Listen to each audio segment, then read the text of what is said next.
आज इस आंदोलन को आपको बृहद करना होगा। ये आंदोलन जो कोयलांचल में पहले कोयला में आग लगता था, इस बार आंदोलन के रूप में आग लगा है। इस आंदोलन से पूरा झारखंड जलना चाहिए। जलना चाहिए माने आग से नहीं, आंदोलन से जलना चाहिए। तो साथ ही हम चाहेंगे मीडिया के लिए बंधुओं से आग्रह करेंगे, क्योंकि कहीं ना कहीं झारखंड के आवाज को नेशनल मीडिया दबा देती है। आप देख सकते हैं साल भर से यहाँ के छात्र आंदोलन कर रहे हैं। 3 लाख लोग मानव श्रृंखला बनाने के लिए सड़क पर आते हैं, कोई नेशनल न्यूज नहीं।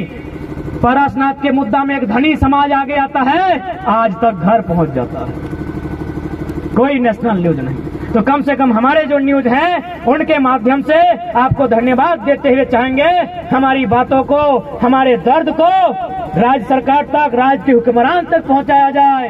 और साथ ही निवेदन करेंगे जो कार्यपालिका के अंग है, जितने भी थाना प्रभारी पुलिसकर्मी आए हैं, आपसे भी निवेदन होगा आप लोग भी इस लड़ाई में अंदरूनी सपोर्ट करें।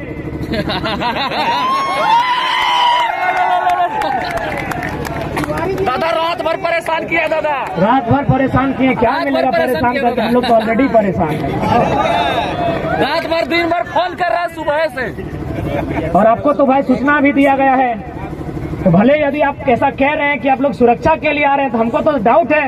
यदि आप सुरक्षा के लिए आए हैं तो चारों कोना में होना चाहिए, एक जगह जमा के क्या कर रहे हैं?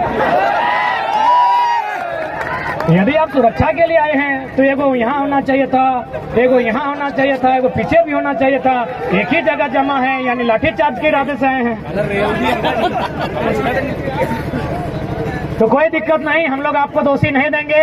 आप अपनी ड्यूटी बचाइए, हम लोग आंदोलन करेंगे। यदि मन करे लाठी चलाने का, भर के मारिएगा, इधर गौण हाथ में मत मारिएगा, कपारे में मारिएगा। बहुत परेशान हो गए साल भर से। बाकी यदि सुरक्षा के लिए आए तो अभी भी ड्यूटी निभाइए, चारों तरफ फैल जाइए और आधा घंटा संबोधन करेंगे। हमको पता है आप नहीं फैलेंगे, हमको पता है आप इधर तो नहीं फैलेंगे, क्योंकि आप सुरक्षा की दृष्टि से नहीं, आपको लाठी के चार्ज दें, क्योंकि आप तो सरकार के लोग हैं, आप तो सरकार के लोग हैं। इसमें आपका कसूर नहीं है, आप सरकार के लोग हैं। लेकिन आप याद रखिएगा, सरकार जनता की है। सरकार जनता की, इस बात को मानते हैं कि नहीं? यदि नहीं मानते हैं तो जाइए, वीडियो साहब सामने हैं, वो लिखे होंगे जेपीएस, झारखंड पब्लिक सर्विस। हम झारखंड और पब्लिक का स्पेलिंग नहीं जानते हैं, सर्विस SERVICE। सर्विस मने सेवा, सर्विस मने सेवा। तो सेवा का काम कौन करता है? सेवक। लेकिन जो पैसा लेके सेवा करे उसे सेवक नहीं, नौकर कहते हैं। साहब बात डरने की क्या बात है? भारत का संविधान कहता है of the people, by the people, for the people. जनता को जनता के लिए, जनता के द्वारा।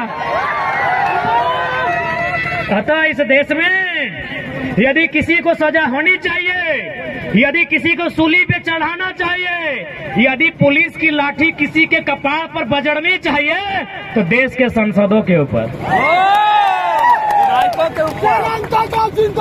देश के संसद के ऊपर। क्यों पता है? क्योंकि भारत एक संवैधानिक देश है और संविधान की रक्षा करना सांसद की रिस्पॉन्सिबिलिटी है। और संविधान का जो प्रियम्बल है, प्रियम्बले कहते हैं ना, प्रस्तावना। मैं थोड़ा कम पढ़ा लिखा है ना हम लोग, उद्देशिका। पढ़ा लिखा तो मंत्री लोग है ना, सब 10वां पास है। भारत का प्रियम्बल क्या कहता है? हिंदी में उद्देशिका, प्रथकन, उद्देशिका। अंग्रेजी में प्रियम्बल, हिंदी में उद्देशिका। वो पन्ना क्या कहता है? हम भारत के लोग समाजवाद। तो थाना प्रभारी सर, समाजवाद का मतलब होता है सभी बराबर। इसीलिए पहला लाठी संसद में जो लोग बैठे हैं उन पर चलाइए, क्योंकि वो सारा जमीन कहीं अडानी को, कहीं अंबानी को, कहीं टाटा को, कहीं बिरला को, कहीं वेदांता को बेच देना चाहते हैं। तो यदि आपको गुस्सा लगता है, तो यदि आपको अपना गुस्सा, आपको सिंघम के तर्ज पर अपना मोछ घुमाने का मन करे, तो संसदों पर लाठी चलाइए, मजा आएगा। गद्दार वे लोग हैं कि भारत के संविधान को तार तार वे लोग कर रहे हैं। संविधान की सभा में बैठे हैं, राज्यसभा लोकसभा में बैठे हैं और कानून बना रहे हैं। अडानी के लिए कानून बना रहे हैं, अंबानी के लिए कानून बना रहे हैं, टाटा के लिए कानून बना रहे हैं, उसामा बिन के लिए। इसलिए अगर लाठी बजाने का मन कर रहा है उन पर बजारिए। अभी बोलने दीजिए बीच में। और देखिए आज ही फिर से 12 को वैकेंसी रद्द कर दिया गया है। अभी तुरंत इसीलिए रद्द किया है कि माननीय मुख्यमंत्री की साली साहिबा वैकेंसी नहीं भरी है,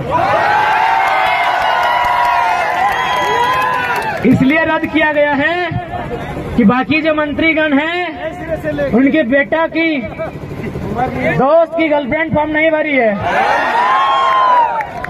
उनको क्या बुझाता है यार, वो तो हमको समझ में आता है ना कि पहले तो भाई लोग अब बहन लोग भी घर से बाहर आ गई है कि एक नौकरी लेकर घर आएंगे, हजारीबाग में पढ़ेंगे, लॉज में रहेंगे। वो बहन जो कल तक उसको शॉपिंग करना अच्छा लगता था, आज शॉपिंग से बचाकर अपना ट्यूशन में खर्चा कर रही है। तो आपको क्या समझ में आएगा? इसीलिए तो कहते हैं समझ में उसी को आएगा जिनके घर के बच्चे आज हजारीबाग रांची में जाके एग्जाम की तैयारियां करते हैं, जिन बच्चों का बाल पक गया हो, जिनकी आंखों की रोशनी चली गई हो और जिनका पेट बढ़ गया हो। आपको क्या समझ में आएगा? इसकी दिशा को देखकर, स्टूडेंट के सपनों को टूटता हुआ देखकर हम लोगों का भी आंसू बहता है। जांच के देख लीजिए, हमारा वजन 65 था, 57-58 बच गया 3 दिन में यार। तो हम लोग भी रोते हैं, चाहे उदय दार हैं, चाहे मनोज दार हैं, चाहे संजय दार हैं, चाहे अनुज दार हैं, चाहे देवेंद्र दार हैं, चाहे संजय दार हैं या महेंद्र दार हैं, चाहे तमाम छात्र हैं। वे लोग भी जब वह जो रंगमंच की दुनिया है, रंगमंच की दुनिया यानी मोबाइल, हेलो सेलो, जब वो समाप्त होकर 12 बजे रात को जब वो चिंतन मंथन करते हैं, पढ़ने वाले तमाम छात्र हल्का सा आंसू बहाते हैं। ये सच्चाई है मेरे दोस्त। हमारी बहनगण भी रोती हैं, बालिकाएं जो तैयारी करने के लिए आई है वो भी मायूस होती हैं। तो भाई आपको क्या समझ में आएगा? आप एक झटके में वैकेंसी रद्द कर देते हैं। आपको क्या समझ में आएगा उस वैकेंसी के एग्जाम में बैठने के लिए जिसको आपने 5 मिनट में रद्द किया है, 5 साल कोई तैयारी करता है? क्या समझ में आएगा हुक्मरान? इसलिए आपको सीधा संदेश देंगे, आपसे विनम्र प्रार्थना करेंगे कि आप नियोजन नीति और स्थानीय नीति 15 दिन का एस्टीमेट लें। जो भी सत्ता में बैठे हैं, यदि आप नियोजन नीति स्थानीय नीति नहीं बनाते हैं तो हम लोग तो बोल ही दिए, मनोज दा भी बोले, बाकी जितने भी वक्ता थे, देवेंद्र दा थे, कि हम लोग पॉलिटिक्स करने के मूड में बिल्कुल भी नहीं है। हम लोग तो विद्रोह करने के मूड में हैं। हम लोग सीधा झुमरा पहाड़ की शरण लेंगे। इसलिए हम सीधा संदेश कहेंगे, हम लोग भी चाहते हैं, पढ़ने वाले छात्र हैं, हम लोग भी चाहते हैं इस देश में शांति हो, हम लोग भी चाहते हैं इस देश में हिंसा हो, हम लोग भी चाहते हैं रोजी रोजगार अच्छी तरीके से सबको उपलब्ध हो पाए। लेकिन यदि विवश किया जाएगा तो फिर याद रखिएगा, चीखे गूंजेगी धरती में, चीख चीख में क्रंदन होगा। चीखे गूंजेगी धरती में, चीख चीख में क्रंदन होगा। जिस दिन हमने हथियार उठा लिया उस दिन धरती पर यमराज को अभिनंदन होगा। फिर मत कहिएगा ये लोग नक्सली है, फिर मत कहिएगा ये लोग बागी है, फिर मत कहिएगा ये लोग अपराधी है, फिर मत कहिएगा ये लोग आतंकी है। आपकी पॉलिसी, आपकी गलत नीतियां, आपकी असंवैधानिक नीतियां कहीं न कहीं इस राज्य के युवाओं को कुंठित कर रही है, इस राज्य के युवाओं को हतोत्साहित कर रही है, इस राज्य के युवाओं को डीमोटिवेट कर रही है। इसलिए हम चाहेंगे आप अपनी नीतियों में सुधार करें। मैं तो 24 में सुधार करने के मूड में हैं ये लोग।